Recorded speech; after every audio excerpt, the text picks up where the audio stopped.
네, 제가 미선 소두에 기도에 대한 말씀을 드렸죠. 아브라함 링컨 대통령이 이런 말씀을 하셨어요. 바쁜 사람들도 기도하기를 위해 자유로운 시간을 내야 된다. 찾아야 된다. 바쁘다 해도 기도를 하기 위한 그 시간은 찾자 하는 그런 말씀이죠. 왜냐하면 기도 시간이 없는 사람은 살아갈 시간도 없다는 겁니다. 그리고 로율라 이냐시오 성인께서는 기도가 뭐냐 하실 때 모든 자신의 행동이 바로 기도라고 했어요. 그러니까 관상기도라는 게 뭐냐면, 관상은 여러분들 제 관상이 어때요? 보는 거죠? 그처럼 자신의 행동을 관상하라 하는 말도 하셨어요. 프란치스코 성인은 바로 좀 표현이 좀 이상하게 들릴지 모르지만 프란치스코 성인은 기도를 하지 않았답니다. 왜? 삶이 기도이기 때문에 그렇다. 저는 오늘 여러분들께 오늘 복음을 통해서 기도의 최고의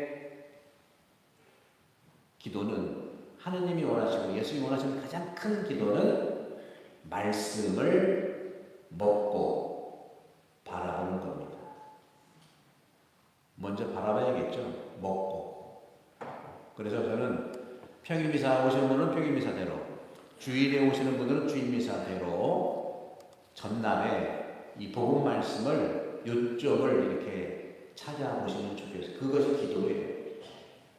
요점을 찾아보시고 감론 들으시고 그 다음에 여러분에게 직접 하시는 예수님의 말씀을 품고 찾고 이해한다면 그것이 바로 기도고 그것을 삶으로 나눌 수 있다는 거죠.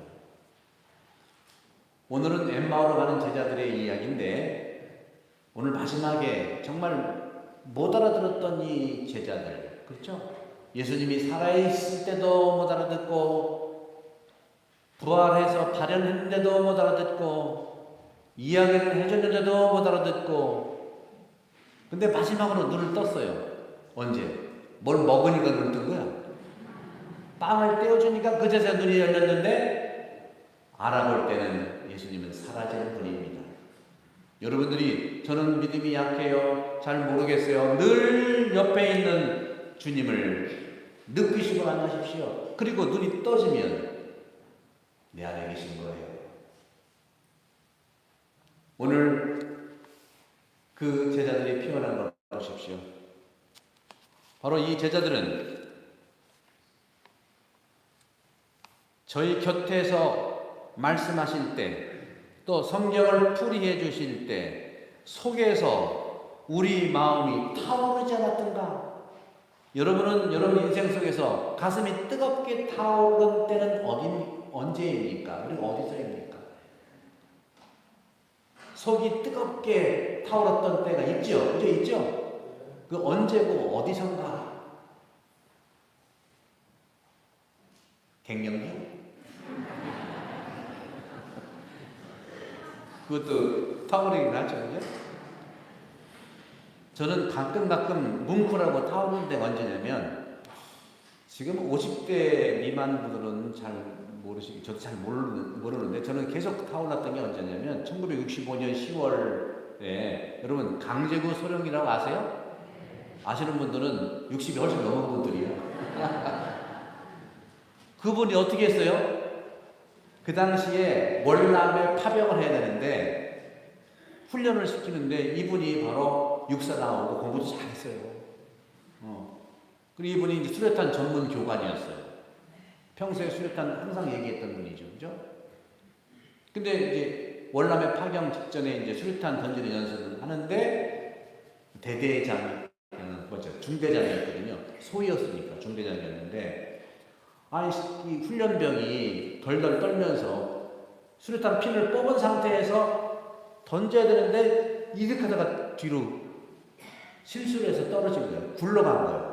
그러니까 그 대대원들이 한 100명 이상, 중대원들이 한 100명 있잖아요. 그걸 평소 교관이었잖아요. 수류탄을 이렇게 해야 된다는 아는 교관이었어요.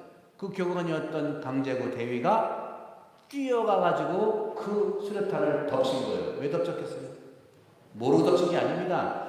수류탄에 대해서는 너무 잘 알고 있는 사람이에요. 성능이 어떻다, 주변에 몇 명 다 사망한다, 이걸 철저하게 항상 교관이었잖아요. 수류탄 교관이었어요. 근데 이분이 덮친 거예요. 그래서 주변에 5명 정도 경상이 있고 다 살아났어요.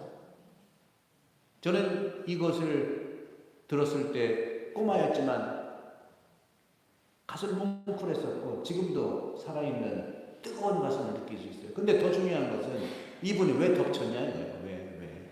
교관이 아무리 교관이라 하더라도 이분은 열심한 개신교 신자였어요. 성경을 매일 읽었고 성경을 품고 다녔어요. 성경을. 그게 기도였다는 거죠. 저는 이분이 덮친 것도 기도라는 겁니다. 성경을 품고 다녔어요. 품고. 그런데 재미있는 게 아니라 정말 신기하고 정말 이분이 기도하는 사람이라고 느꼈던 것은 성경이 정말 품고 다니면서 많이 읽었는데 유독이 빨간 줄이 쳐 있는 곳이 있었는데 그것이 요한복음 15장 13절이었습니다. 뭐라고 써 있습니까? 친구를 위해서, 벗을 위해서 자기 목숨을 내놓는 사람, 던지는 사람이 가장 사랑하는 사람이다. 벗을 위하여서 자기 목숨을 내놓는 사람이 진정한 하느님의 사랑을 사는 거라고 했잖아요. 그걸 계속 줄치고 있었다는 거예요. 그래서 저는 이분이 충동적으로 한 것이 아니라 기도에 완성을 하신 분이다. 우리는 이런 분들이 한국에 꽤 됩니다. 이일호라고 하는 소령도 그 당시에 이 강제구 소령의 이 일화를 듣고 월남에서 정말 안 되는 전쟁터에 있으면서도 또 수류탄이 또 흘러내려왔어요. 자기 부하들이 죽게 생겼는데 소령이었죠.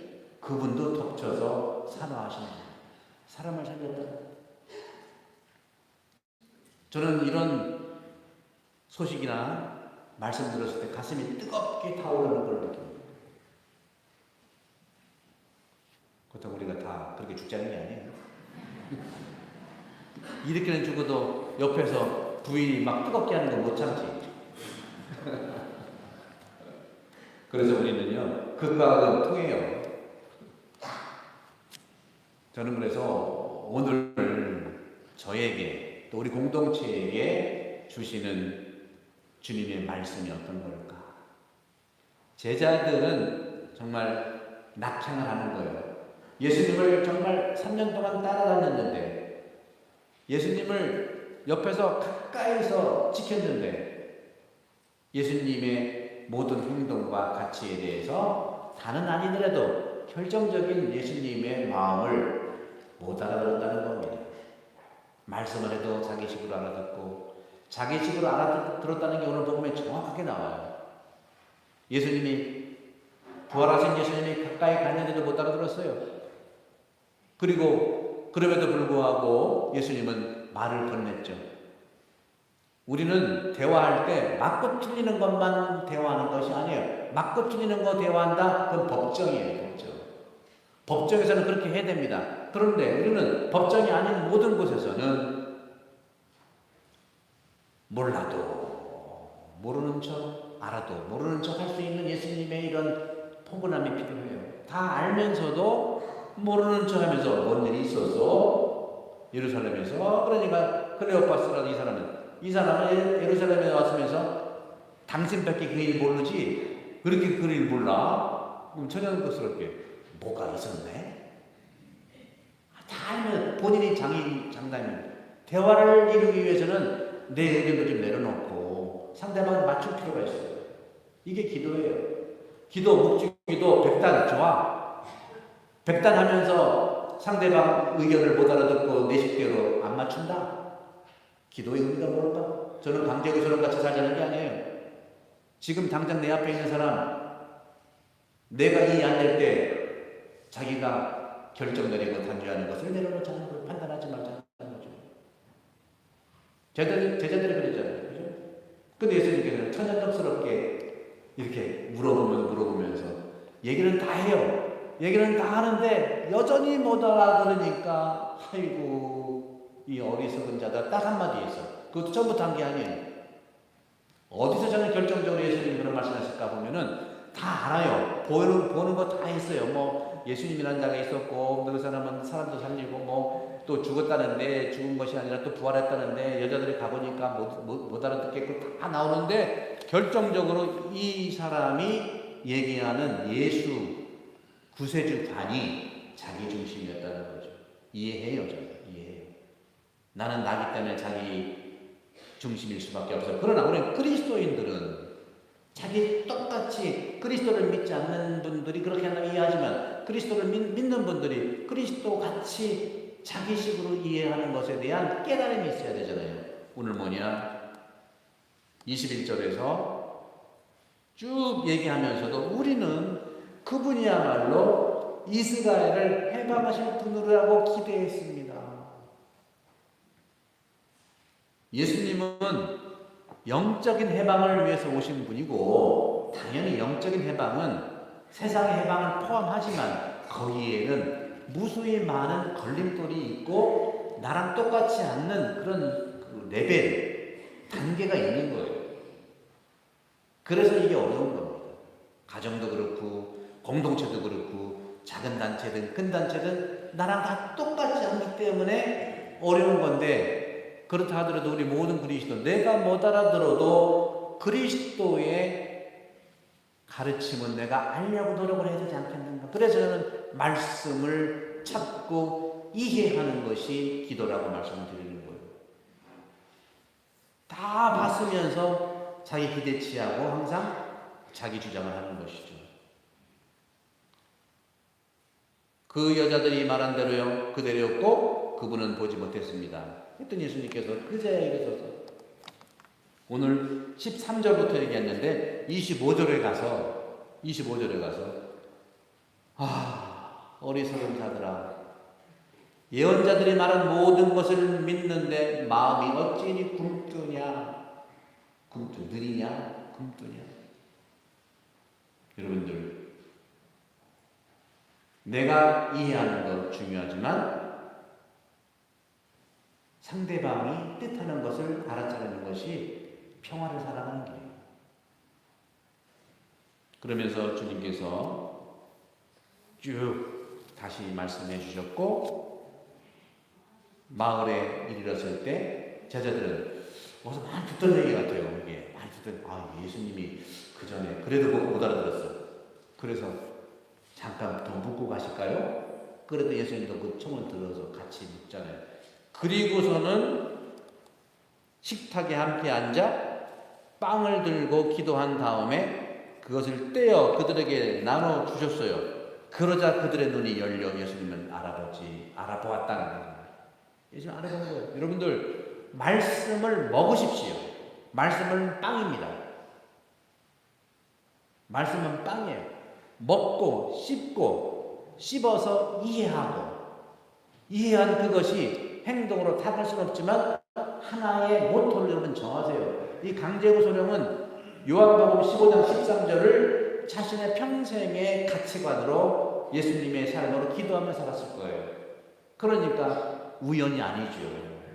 준비됐던 희생이에요. 준비됐던 사랑이에요. 그들이 말했습니다. 눈이 열리자 그분은 사라졌어요. 그렇습니다. 우리는요, 눈을 뜨게 되면요, 더 이상 대상이 필요 없어요. 예수님이 필요 없어요.